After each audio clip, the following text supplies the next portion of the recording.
এই যে বুড়ো, দাঁড়াও, উপহার আমাকে দাও, আমিই দিয়ে আসবো। না বাবা, আমি নিজেই জাহাপনাকে দিতে চাই। ভেতরে যেতে চাইলে যা বকশিস পাবে তার অর্ধেক আমাকে দিতে হবে। ঠিক আছে, কথা দিলাম, যা পাবো তার ঠিক অর্ধেক তোমার। বাহ, চমৎকার।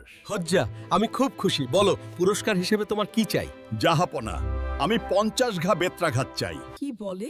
পাগল নাকি? এ কেমন উপহার চাইতে হয়? তুমি কি পাগল হয়ে গেছো? না জাহাপনা, আমি এটাই চাই। জল্লাদকে ডাকুন। থামুন জাহাপনা, থামুন। কি হলো? আমার পুরস্কারের একজন ভাগিদার আছে। গেটের ওই প্রহরী আমার পুরস্কারের অর্ধেক চেয়েছিল, বাকি 25 ঘা ওর পাওনা। ওই প্রহরীকে এক্ষুনি ভেতরে নিয়ে এসো। ওকে 25টা আঘাত দাও, যতটা ওর প্রাপ্য, কিন্তু জোরে জোরে। ওরে বাবা, আমি মারা যাব, আমাকে ক্ষমা করুন।